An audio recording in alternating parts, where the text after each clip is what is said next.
Bem-vindo ao Papo Espírita, a espiritualidade na sua vida. Sejam todos bem-vindos a mais um Papo Espírita. Hoje o nosso bate-papo é sobre as antipatias e simpatias na visão da doutrina espírita. Por que há pessoas de quem eu gosto e pessoas de quem eu não gosto? Para falar sobre isso, além da Miriam dos Anjos e da Thelma Alves, a gente trouxe como convidado Max Lame Lacerda, que é trabalhador espírita aqui da Comunhão e da FEB. Seja bem-vindo, Max, tudo bem? Muito obrigado, Ana. É uma simpatia estar com vocês. Graças a Deus, é uma simpatia mútua, não é? Vamos conversar sobre isso, Max. O cristianismo prega o amor entre todas as pessoas, o perdão ilimitado, porém a gente sabe que a gente está muito longe de estar vivendo nesse clima de tamanha harmonia.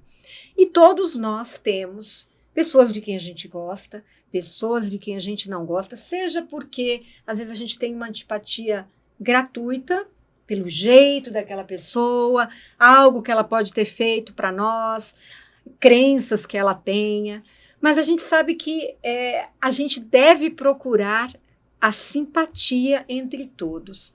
O que a doutrina espírita fala sobre isso? Porque muitas vezes a gente justifica dizendo que uma antipatia vem do nosso passado espiritual.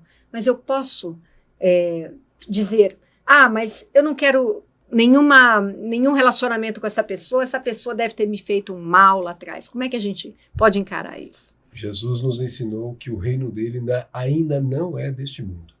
E vamos lembrar que Jesus tinha inimigos. E muitos, E vamos pensar, o que ele fez para ter inimigos? Ele só trouxe o bem. Por onde passou, suas marcas foram todas de amor, de dedicação, de abnegação, de renúncia, de sacrifício até do próprio corpo, para poder fazer com que nós, o rebanho dele, pudéssemos ir aproximando dessa lei que ele vinha nos ensinar, que é a lei de Deus, né?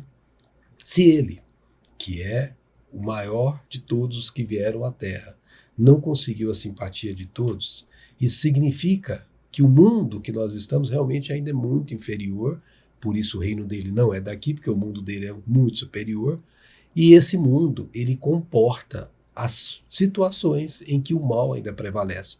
O nosso mundo é chamado mundo de expiações e provas, estamos caminhando pouco a pouco para o mundo de regeneração, já tem alguns setores do nosso planeta que já estão regenerados, mas a esmagadora maioria ainda é expiação e prova. Uhum. O que significa isso? Que nós temos o personalismo, o egoísmo, centrando as nossas ações. Então eu, criatura humana, nesse mundo ainda sou egocentrado. Eu penso em mim primeiro, antes de pensar no outro. Isso é quase que instintivo ainda. Uhum. E isso não é porque eu sou mau. Isso é porque é uma herança do meu primitivismo que vem acontecendo no processo evolutivo. Há muito pouco tempo, eu estou falando muito pouco tempo, porque 40 mil anos não é nada em termos de tempo geológico, que nós largamos a primitividade do homem bem primitivo mesmo, aquele que ainda nem civilizado era. Tem muito pouco tempo. A civilização no mundo se estabeleceu há muito pouco tempo. Então, naquela ocasião, nós vivíamos para sobreviver. Se eu matasse uma caça, a única coisa que eu não ia fazer é dividir com você, que não é da minha tribo. Por quê? Porque senão vai faltar para a minha tribo. Uhum. Tem nada de errado nisso. Só que hoje, com todo respeito, tem gente que guarda freezers com picanhas, não sei mais o quê, e não divide com os que estão tendo nenhum pão para comer. Ora, não é mais a questão de faltar, negar porque vai faltar. É a questão de negar porque dentro de mim ainda há esse egocentrismo. Eu me centro em mim e pouco me importo com o outro. Uhum. Isso é a exacerbação do egoísmo e do orgulho ao mesmo tempo, né? Você coloca as duas mais críticas situações que fazem com que hajam as inimizades, as antipatias, hajam os desconfortos nas relações. Tudo isso nasce dessa essência primitiva que ainda nós herdamos de nós mesmos lá do passado. Mas, como você disse, nós não vamos ficar eternamente nisso. O meu reino ainda não é deste mundo, disse Jesus. Eu não vim trazer paz, eu vim trazer espada. O que significa isso? Ele veio nos dividir.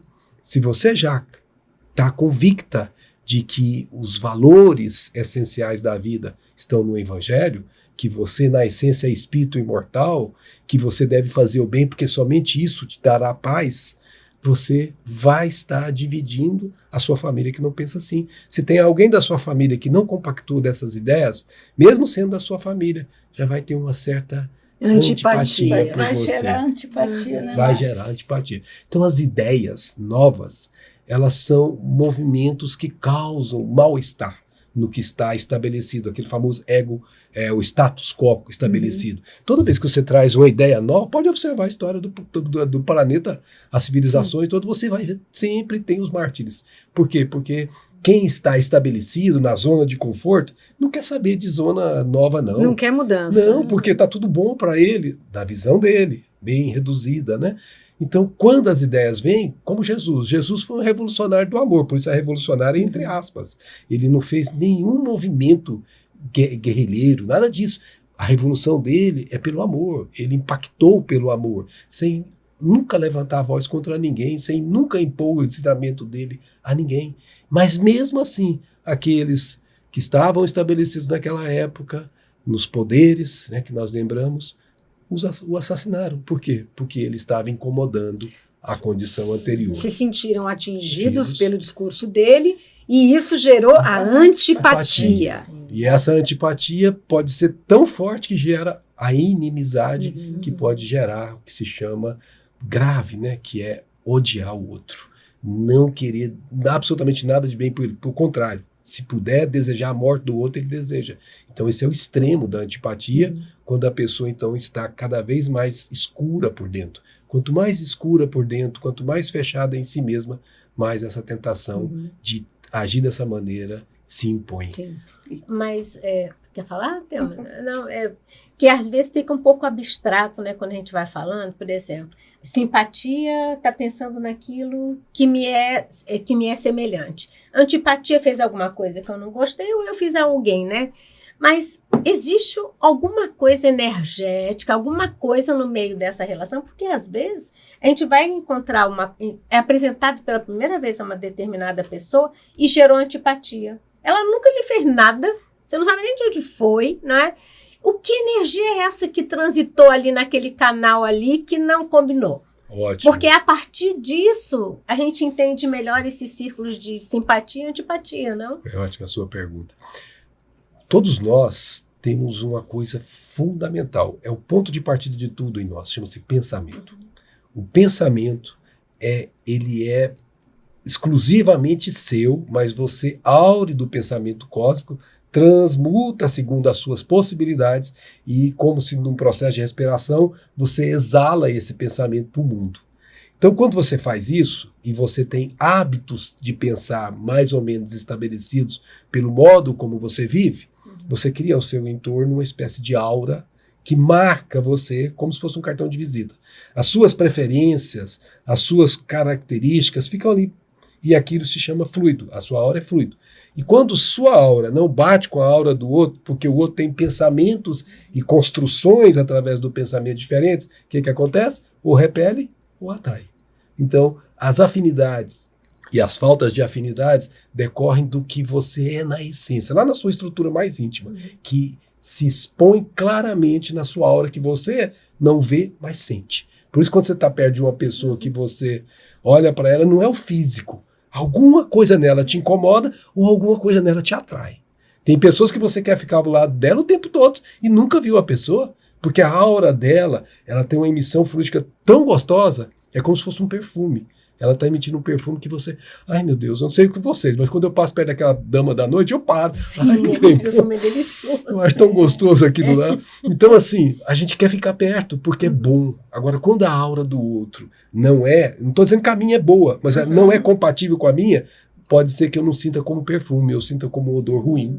E ele também pode sentir meu odor ruim. Né? Pode ser mútuo, né? Mútuo, pode ser claro, mútuo. né? Como pode não ser mútuo. Às vezes, pode ser que ele tenha elevação e ele consegue transmutar esse perfume horroroso que eu estou emitindo em alguma coisa que ele consiga assimilar de forma diferente. Ou seja, ele olha o outro não pelo que o outro é, mas pelo que o outro poderia ser. Então ele assimila o bom do outro e não deixa que E o isso ruim... todos nós fazemos sem perceber, né? Essas trocas. Essas né? trocas. E se a gente tiver consciência disso, então quando eu olhar uma pessoa que já me causou uma antipatia, eu atualmente faço isso. Eu faço uma prece, Senhor, não sei o que está acontecendo, mas me ajuda a amar essa pessoa, a querer o bem dela.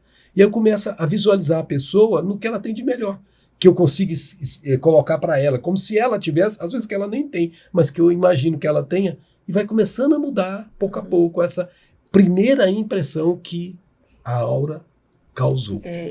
No caso, esse é o trabalho de autoconhecimento, né, Max? Exatamente. Porque se você não vivenciar isso de uma forma clara em você, você não Ele vai... já está percebendo a emoção que aquela pessoa, aquele contato está gerando, né? Isso. Muito autoconhecimento. Muito autoconhecimento, Exatamente. porque aí você, diante do desespero, da agonia, você vai, através de uma prece, tentar se equilibrar, né, Max? E quem fala em autoconhecimento, quem já é capaz de falar em autoconhecimento é quem está desperto.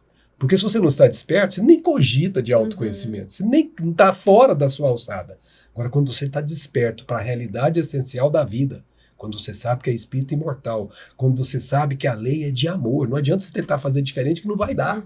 Quando você sabe, não é mais crer, perceba, o espiritismo tem uma fé que se chama fé raciocinada. O espiritismo dá uma margem tão grande de bem-estar íntimo, quando você estuda e compreende, você passa a ter convicções que são inabaláveis. Porque é como 2 mais 2 são 4. Se alguém falar o contrário, a gente interna no HPAP, não é? Porque não tem como contestar uma verdade como essa, não é? É algo que já está estabelecido. E as verdades espirituais, elas também vão se estabelecendo, não porque nos impuseram, mas porque elas foram assimiladas por raciocínio lógico. Elas passaram pelo crivo da razão. E quando isso acontece, eu passo a ficar no campo desperto que se chama razão.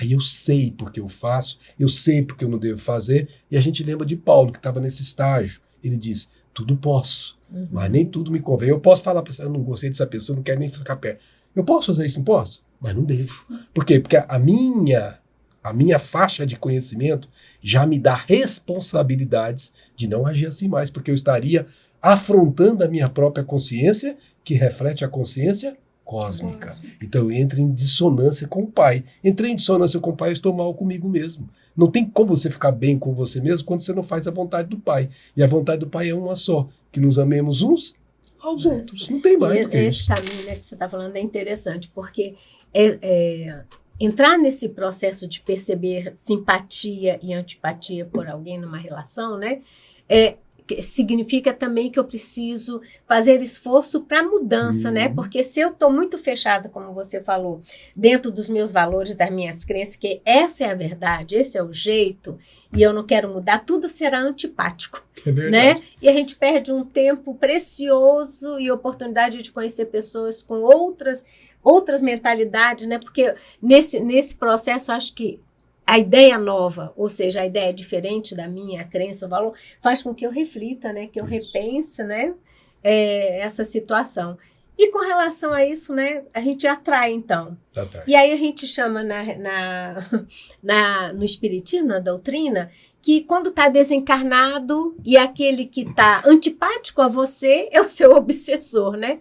Como é que a gente vai tratando dessa relação? Então, veja só. Porque tudo é igual, né? Se eu, por exemplo, fui antipático porque eu fiz alguma coisa que te machucou, ou se eu fui antipático porque as nossas auras não estão em simultaneidade de relações evolutivas, ou seja, os seus gostos e preferências são diferentes dos meus, você tem uma busca de coisas que eu não busco. Então, por exemplo, quando acontece, por exemplo, na minha família, tem gente que não é espírita e está levando uma vida de outro rumo, né? E que assim, quando eu olho como se fosse ele, puxa, mas ele está perdendo um tempo danado como eu perdi, né, antes. Mas eu não posso mudar o outro. O que eu posso fazer? O jeito que eu viver silenciosamente, ou seja, as minhas atitudes, tem que de alguma forma gerar esse perfume que a gente falou agora há pouco. Ele tem que perceber no seu silêncio aquilo que está caracterizando paz. Certas vezes as pessoas perguntam para a gente, nossa, mas você parece que está tudo bem com você? Sim, está tudo bem comigo. Por quê? Porque eu estou em paz intimamente. Então, se vem um problema, aquele problema a gente faz dele uma situação de aprendizado, como você falou. Se eu vou conviver com pessoas difíceis, isso é uma excelente oportunidade. Se ele é encarnado, a gente chama de personal trainer, né? Se ele é desencarnado, é spiritual trainer, né? Ou seja, qualquer que seja esse obsessor ou esse problema, que alguém diga problema, que na verdade é desafio, desafio, Sim. a gente vai obter daí as experiências para crescer. Mas, como a gente falou no início, tem que ter consciência disso. Você tem que saber que você tem que se esforçar. Não vai dizer que é fácil, não, que não é. Nossa, Max, se você estivesse perto daquela pessoa, você não ia aguentar. E não aguenta mesmo se você não se esforçar. Porque a pessoa realmente é um trem complicado, né? Como diz o outro. E você sabe que você tem que lidar com ela. Ontem, inclusive, eu estava no tratamento dentário, né? A gente vai passando das idades, tem que manter a boca adequada, né? E aí o odontólogo, conversando com a menina, que é estudante de odontologia, e falando, mas ele é muito chato. Tá, eu cheguei, peguei a conversa do meio, né? Mas eu estou captando aqui o que eu peguei. Ele é muito difícil de lidar com ele. Se eu pudesse, eu não ficava perto dele. Então, esse é o problema. Mas ele percebia no outro valores técnicos que interessavam a ele. Então, as coisas que não eram boas, ele tentava repelir. As coisas que ele desejava pelo interesse dele, de aprendizado, ele tentava buscar. Então ele fazia, na verdade, não esforço. Ele estava lá porque precisava, tinha recurso. Se pudesse ser outro, ele gostaria que fosse. E o que eu faria diferente? Olhar para ele, puxa vida, que pessoa boa, né? Ela tem tanto conhecimento, tanta coisa boa para me dar. Mas ela também assim meio... Mas é o jeito dela, vamos respeitar o jeito dela. Ele é muito sistemático, como ele falou, mas é o jeito dela. Que bacana, eu vou aprender um pouco a sistemática dele. Quem sabe eu também não preciso ser um pouco mais sistemático. Então você começa a ver no outro oportunidade de crescer e não de atacar ou de repudiar. E essa é a diferença de quem faz paz dentro de si e de quem faz guerra fora. Eu só queria colocar aí, e no caso, reforçando ainda a questão familiar, né, Max? Nossa. A questão familiar é bem complexa, né? Porque Reduto. você vai ter que conviver, né, com determinadas pessoas, porque amigos você até escolhe. No trabalho você consegue mudar, então você pode administrar. Mas quando é um processo em casa, né, familiar, cônjuge e filhos. Filhos, né? Porque tem aquele Sogra. que tem uma simpatia muito grande. O outro já é um problema. Sogra, sei lá, genro, nora. Gente, nós somos sogra, gente. Então, nós sabemos que, se você buscar lá no livro Nosso Lar, tem uma senhora que chama Senhora Laura, lembra dela? É aquela que abrigou o André Luiz na casa dela. Senhorinha que me ensinou tanta coisa. Ela tem uma aula que ela tinha aprendido e que ela reproduziu para o André sobre casamento. E ela disse que a esmagadora maioria dos casamentos da Terra são de ajustes. De almas afins, alguns. E de casamento totalmente de almas que estão no mesmo nível, raros, muito raros. Então, aqui neste planeta, lembra? Expiações e provas. Casamento é prova. Os casamentos nesse planeta, eles são de aprendizado, de recomposição de relações perdidas, de afinidades que se perdeu, de antipatias que se criou. Por que se faz isso? Pensa, você tem um filho, seja você a mãe ou o pai. Quando você pega aquele bichinho, daquele trenzinho bonitinho, dá um beijinho, dá um abraço, você pode estar beijando aquele que te assassinou lá no passado. Mas esse seu beijo, esse seu abraço é tão terno e o que faz essa ternura ficar mais evidente é aquele negocinho tão impotente que está na sua mão, que depende completamente de você e que você devota a ele tudo que você poderia devotar a alguém. O que você está fazendo?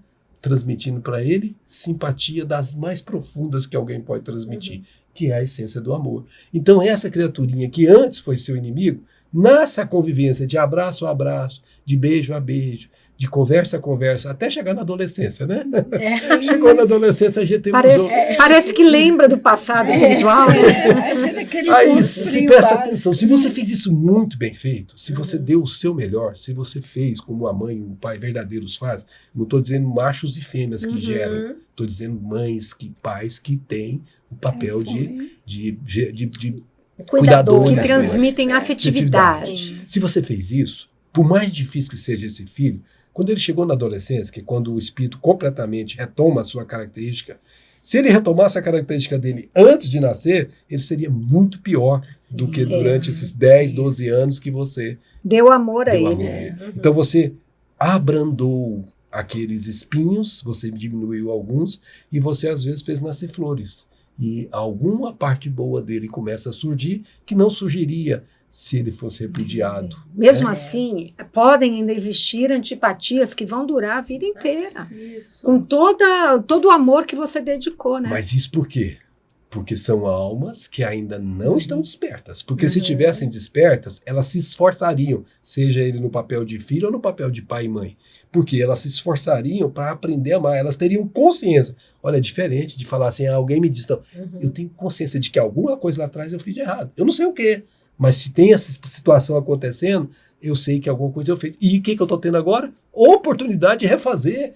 Bendito seja, Senhor, que o Senhor me deu essa oportunidade de dar força para poder amar essa criatura que eu ainda não estou conseguindo amar como se fosse aquela criatura que eu tanto gostaria de amar. E se você faz isso, e isso sai do seu coração, não é da boca para fora, vaza de dentro, você quer isso mesmo, você pode ter certeza que vem amparo lá de cima. Às vezes ele ia falar uma palavra que ia te machucar, eles calam essa palavra na boca dele, e você vai conseguindo, pouco a pouco, fazer com que ele vá se aproximando de você e você dele, até o final da encarnação, se eles são conscientes, no mínimo vocês já se respeitam, no mínimo.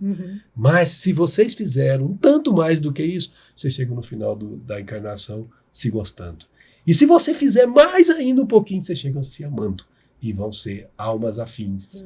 Tudo isso pode acontecer no intervalo de uma encarnação, como pode levar a 10, dependendo do nível de despertamento da consciência. Então, cada um de nós que está consciente do autoconhecimento faz de você obrigação de ser melhor para o outro, independentemente se o outro não foi melhor com você. Encara como um dever. E dever, né? porque você sabe que você tem que ser assim. Se ele não sabe ainda, ele vai chegar o tempo dele que ele também saberá. Você assume essa responsabilidade, né? Perfeito, Automático. exatamente. Agora, Max, a gente está falando aqui de simpatias positivas, né, do amor. Agora, existem simpatias que causam muitos prejuízos. Sim. Às vezes a gente se liga por simpatia a pessoas que nos levam para buracos imensos na vida, né? Muita gente tem filhos que veem as amizades dos filhos de forma, né, muito negativa. Eles se juntam com pessoas que para eles são simpáticas. Fala um pouquinho sobre isso. Tem um ditado popular que todo mundo aqui conhece, com certeza. Digo com quem tu andas e direi quem tu és. Mas a Dona Joana de Ângeles, já ouviu falar nela? Sim. A tal de Dona Joana de Ângeles. Dona de Ângeles é um espírito psicólogo, né? Ela é psicóloga. Ela, na verdade, é a mentora de Divaldo Franco, né? E tem um cabedal de obras que ela tem escrito pelas mãos dele, sobretudo um tal de série psicológica, 18 ou 19 livros, não me lembro agora, mas maravilhosos, né? Não precisa ser psicólogo para entender. Se for, ajuda. Mas se não for, dá para entender também. Ela tem uma frase, mais ou menos assim, não sei se exatamente assim. Em vez de ela dizer, diga com quem tu andas, ela diz assim, diga o que tu pensas e direi com quem tu andas, o que tu és e quem tu serás. De novo, a força do pensamento é aquela que vai fazer você se aproximar ou se afastar das más companhias. Porque se o seu pensamento, ele é um pensamento que é uma onda em cuja comprimento de onda e frequência está claramente estabelecido, você só vai se associar, e existe uma lei de associação, com aquelas pessoas que estão na mesma frequência e comprimento de onda da sua onda. É o tal da sintonia, né? Sintonia, exatamente. Então você acaba se assemelhando, por isso que diz que o semelhante se atrai. E é verdade, você acaba se assemelhando. Então você se nutre deles e eles se nutrem de você naquilo que se chama pensamento, tanto encarnado como desencarnado, porque pensamento não importa se está encarnado ou desencarnado, ele vai ser sempre nascido de você e assimilado de outrem. Então o que você, na verdade, faz durante a sua vida? Você tem uma enorme quantidade de pessoas desencarnadas e encarnadas que estão na sua mesma faixa. Se você, intimamente, porque por fora eu posso parecer alguém, mas por dentro eu posso ser outro. Se eu intimamente tiver uma faixa boa, aquelas companhias, eu estou dizendo a minha, não estou dizendo a dos meus filhos ainda, aquelas companhias, elas não vão se sentir bem perto de mim. Não é que elas vão ser antipáticas. Elas assim, você não tem interesse nele, não. Você não então, o que ele fala, o que ele faz, as coisas que ele gosta. Então, ela simplesmente, naturalmente, não te procura. Mas se você é aquela pessoa que, puxa vida, olha, ele falou exatamente o que eu queria ouvir. Puxa, olha o jeito que ele fez. Você passa a ser um êmulo para o outro que já está vibrando na sua frequência. Então, as suas companhias ocultas ou declaradas, porque as ocultas são muito maiores do que as declaradas, elas vão dizer da sua própria vontade, da sua próprio jeito de ser, do seu próprio jeito de pensar.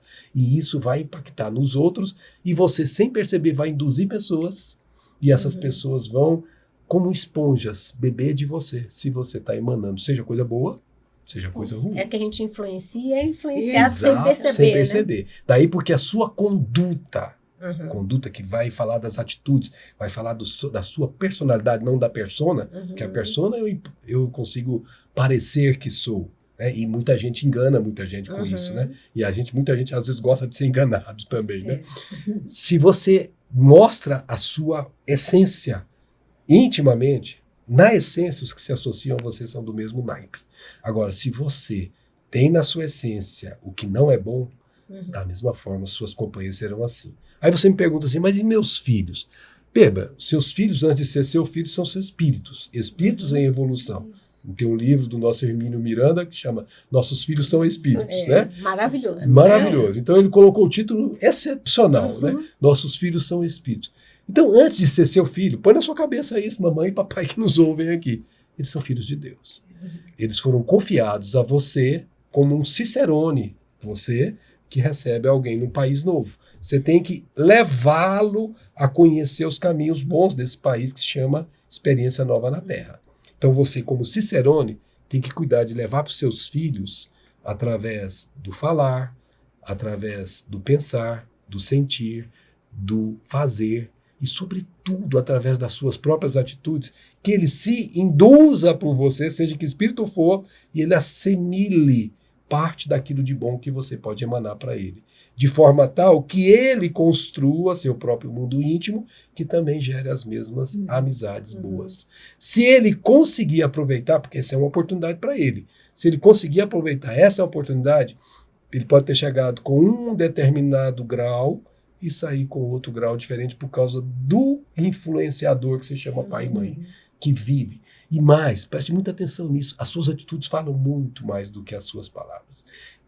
Pega uma criancinha de 0 até 7 anos para você ver. Não parece uma esponjinha? Assimila tudo. Você está lá falando com o outro, aí você grita. Sem perceber, essa criancinha assimilou seu grito.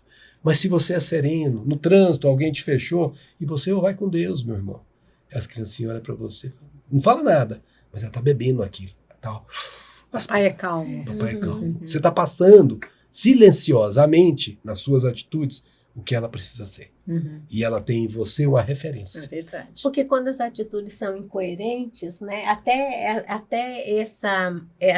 a ser maduro o suficiente para discernir, né, fica difícil, né? Fica difícil. Não grite, mas você grita. Não, mas você grita, né? Então, não mente. Então, Mas você aí tá você inclusive faz muito mais difícil. mal do que bem para essa Exato. criança, porque você deixa essa criança sem saber o que O fazer. que fazer? Porque ela fica dúbia. Sim. É verdade. Porque você diz uma coisa e Faz faz outra. outra. Então, não é possível isso. Então, aos pais, aqueles que têm alguma referência para os outros, muito cuidado com a sua conduta, muito cuidado com as suas atitudes, muito cuidado com o seu modo de pensar preferencial.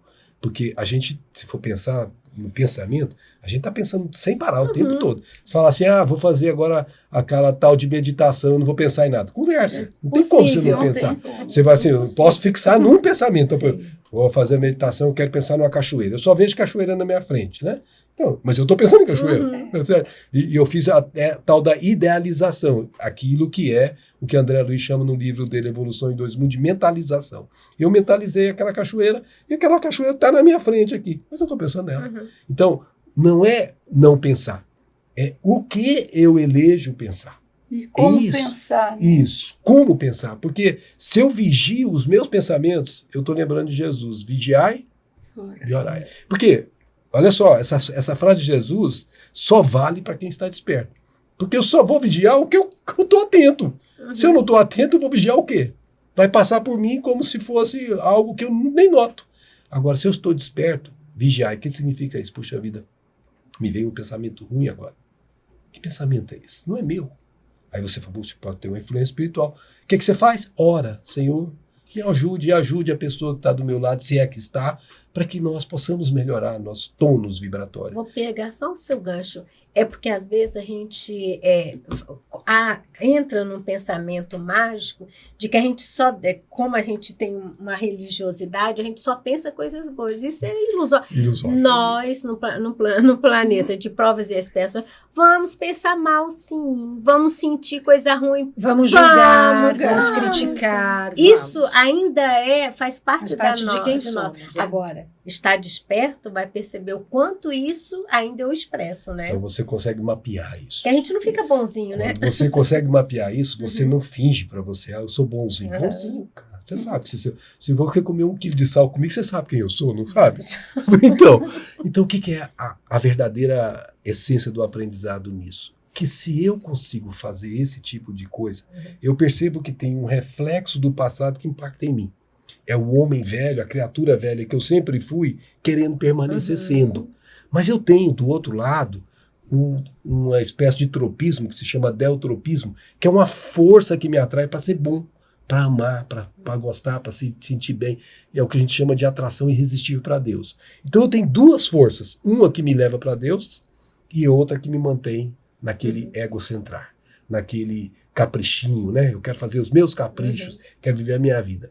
Eu tenho que lutar entre largar esse homem velho e que construir, que eu conheço, que eu sei que os dramas que eu carrego, e construir o homem novo que eu preciso ser. Essa zona de transição é que é complicada. Porque a zona de conforto, com todo respeito, é essa. É onde você está bem. Essa aqui é nova. Você ainda não conhece como é que é ser bom. E você vai aprender, por exemplo, que ser bom, as pessoas vão fazer chacota de você. Você vai parecer um estranho no ninho. Observa, por exemplo, quando você reúne a família. Todo mundo lá tomando cerveja, eu fico ali, comparando, gente, o que eles estão fazendo? E aí eles ficam lá, pai, o Max mudou, né? Ou seja, eu sou o estranho no ninho para eles. Estou falando de uma reunião familiar que acontece. Eu não como carne. Então eles fazem churrasco, gente, eu fico pensando, coitado do boizinho. E eles fazem com alegria, eu não vou falar nada absolutamente, porque eles estão bem, sentindo bem, é o que eles precisam agora. Mas eu não preciso. Não critico, não, eu entendo, compreendo. Mas nem muito menos eles às vezes compreendem. Mas como que alguém pode não gostar de carne? Como que alguém pode rejeitar um churrasco ou uma cerveja dessa? Para eles isso é normal. Então, esse movimento de sair daqui e entrar para cá é o complicado. Ele requer esforço, né? Esforço e muita persistência nesse esforço. Determinação. Então acordou, você despertou, você sabe que tem que fazer, você já entra nessa zona de desconforto. E se você persiste, apesar dos embates da vida, quando você chega do lado de cá, independentemente do que o outro fala de você, você se sente bem. Você está bem onde você estiver. Então essa transição é que é o problema que a gente precisa vencer. E você já está dando nosso tempo, mas essa sua postura também me remete a um outro tipo de comportamento que a gente tem que prestar atenção para não gerar também antipatias. Né? Você não come carne, você não bebe a cerveja, mas nem por isso você está criticando, nem fazendo com que os outros deixam de comer carne, que os outros deixam, não é? Exatamente. Ok, cada um faz aquilo que está bem. Eu também estou bem do meu jeito, que às vezes a gente entra nesse processo de como eu estou bem, achando que os outros também têm que estar no mesmo nível de bem que eu considero, então tem que vir todo mundo para esse lado. Eu não vou para o lado de lá, mas eles têm que vir para o lado de cá, né? Tem que pregar, né? Pregar Exato. o que é a minha vivência. Isso é o que a gente aprende. Não se violenta consciências, né? Cada um tem o seu tempo. Então, lá em casa, por exemplo, se eu fosse fazer isso, é mais fácil eles me mandarem embora, porque todo mundo come carne, do que eu conseguir. Então, a gente combina tudo bem, faz meu ovinho gostoso, maravilhoso, que eu adoro, todo dia eu como, a maravilhosa galinha, que não precisa morrer para me dar o ovinho, me fornece a proteína que eu preciso, e tá tudo bem, eles comem a carne, a gente tá feliz, cada um ao seu tempo. Minha esposa diz assim, não tem encarnação, meu amor, pode ficar tranquilo. Eu quero aproveitar essa fala da Miriam, de que a gente não deve angariar, né, mais antipatias, porque a gente já vem angariando antipatia. Aí despertamos, né, Max? Nossa, tenho que angariar simpatias. E tenho que pedir perdão pelas antipatias, pelaquilo que eu fiz, mas digamos assim que eu prejudiquei alguém ou mantive uma antipatia com alguém muito próximo, com um pai, uma mãe, alguém que me incomoda muito ter angariado aquela antipatia, essa pessoa já está no mundo espiritual. O que a gente faz, Max? Pois é, ele está no mundo espiritual, mas está vivo. E ele se conecta com os seus pensamentos se você evocá-lo. Não é necessariamente que ele vai vir para uma reunião mediúnica e dar a passividade. Não, você entra em conexão com ele. Então você tem como, pelos seus pensamentos, pedir perdão. Você tem como colocar, isso tem que partir daqui. Porque se for da boca para fora, ele percebe na mesma hora. Ele tem que vir daqui, ó, sinceridade. Eu errei, você me perdoe. Eu não tive coragem de pedir desculpa para você naquela época. Eu me envergonhei. E mais do que isso, o modo como você está vivendo hoje vai falar mais alto do que esses seus pensamentos que você está emitindo. Porque ele capta o pensamento genérico, que é o seu hábito de viver. Então ele te vê fazendo um trabalho social em benefício de alguém e que você não faria antes. Ele sabia que você não fazia antes e que você passou a fazer. E você está fazendo com alegria. Ele percebe. Você não está fazendo para ele ver, mas ele está vendo. Ele está vendo que você está se modificando. E não há como, Ana, uma pessoa perceber que a outra está se modificando sem ela ficar alterada. Ela vai ter alguma alteração íntima. De início, ela resiste. Isso aí ele não vai conseguir muito tempo. Ele vai fazendo Eu conheço ele. Eu sei que ele vai errar. Mas se você persistir e se você passar por uma situação que pode ser uma aferição de valor e ele perceber esse momento, ele quebra a resistência. Vamos pegar o caso do Divaldo, com aquele Máscara Negra. Sim. Quando foi que o obsessor Máscara dele... Negra, quem era? Era um obsessor que durante muito tempo perseguiu o Divaldo, né? Inclusive induzindo-o ao suicídio, né? Um perseguidor espiritual. E o que aconteceu? Quando foi que o Máscara Negra, o obsessor de Divaldo, realmente dobrou-se? Quando o Divaldo recebeu a mãe dele no novo corpinho de criança e a abraçou como se fosse filha dele mesmo. E ali quebrou todas as resistências de alguém que tinha ódio pelo Divaldo. Amor acaba com tudo. Todas as resistências, aliás, todas as antipatias. Dona Joana de Anjos tem um livro, O Amor Venceu. O amor vence sempre. Quer dizer, a gente tem que construir o amor dentro de nós, porque isso que vai quebrando antipatias nossas para com os outros e dos outros para conosco. E pouco a pouco nós vamos fazendo, com o modo de viver assim, que as simpatias sejam cada vez maiores e as antipatias sejam cada vez maiores. Mas você ainda vai ter antipatia, porque são aqueles modos de pensar que não coadunam com o seu, que ele um dia vai mudar. E como você falou no começo, nós vamos um dia chegar todos na tal da fraternidade universal. Mas quando?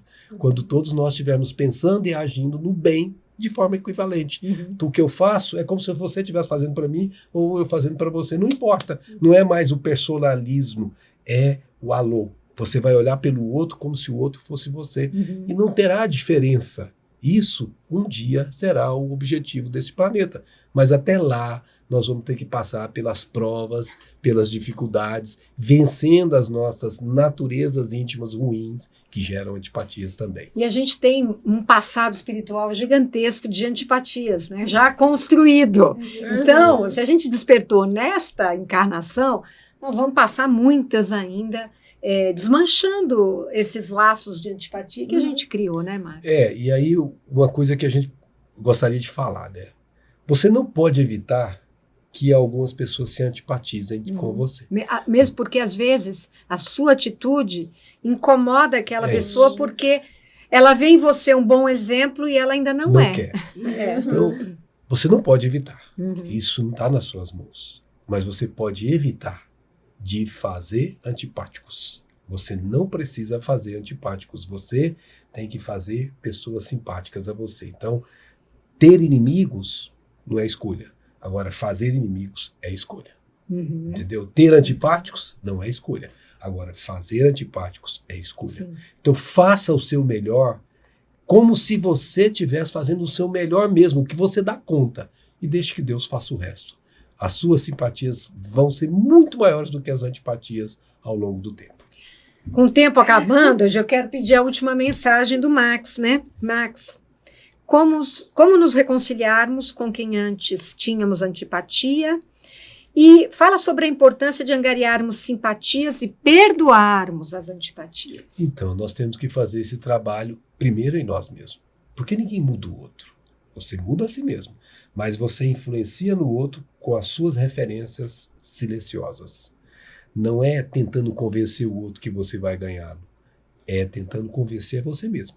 É modificando-se intimamente, tendo um modo de viver que reflita isso que você tem dentro de você, porque pouco a pouco a pessoa se impregna desse perfume chamado perfume do amor que você está tentando construir, e ela vai assimilando isso, daqui um pouco ela se toca, e ela também vai começar a buscar o mesmo caminho. Então dê tempo ao tempo, mas trabalhe sempre, sirva sempre, porque isso vai fazer a modificação na hora certa, no limite da resistência do outro que ele tem. E temos que respeitar o limite de resistência de cada um, porque ninguém se dobrará facilmente enquanto não sentir. Veja que não é raciocínio, enquanto não sentir que aquilo é o melhor para ele. E também, às vezes a gente começa uma encarnação de um jeito e a gente vai passando o tempo e vai angariando todos esses conhecimentos, né? Vai trabalhando isso. E tem gente que está achando que a gente ainda é aquela pessoa do passado, mas nós já estamos transformados. Então, a pessoa te reencontra e você tá diferente. E leva um tempo, né, para aquela pessoa assimilar e vencer as resistências e se tornar uma pessoa simpática para você. Se ele né? era simpática antes, agora tornou-se antipática. Ou não, né? Ou era antipático porque você era uma pessoa Também, antipática, que angariava antipatias. E se tornou. E você se tornou uma Sim, pessoa simpática. simpática, né? Dentro de Aí tudo ele isso te que nós encontra falamos. e fala assim, quem te viu, quem te vê. Nós todos podemos mudar, não é não, Max? Aliás, essa é a essência do viver, né? Exato. Se nós nos fecharmos no homem velho que temos sido, nós estamos jogando fora a encarnação. Exato. Meninas, obrigada pela presença de vocês. Max, super obrigado. Eu que agradeço. Você vai fazer uma palestra também sobre antipatias e simpatias. Você quer dizer aonde que você vai fazer? Onde Nós estará? fizemos Já fez. algumas, né? Algumas casas. A última que nós fizemos foi no pessoal lá da Califórnia, do Blossom, que é um centro espírita que tem lá. Aí nós fizemos via online, né? Ok. Então, é uma das casas que nós fizemos por último. Mas a gente vai continuar fazendo. Enquanto tiver espaço, vamos falando desse assunto. E que bom que você veio aqui falar sobre isso conosco. Obrigada. Eu que agradeço. E vocês que nos acompanharam, gostaram desse tema? Então compartilhem, deem like, comentem e acompanhem a Papo Espírita, que vai ao ar todas as quintas, 18h45, no canal TV Comunhão no YouTube. Inscreva-se no canal, nos acompanhe. Muito obrigada e até a próxima.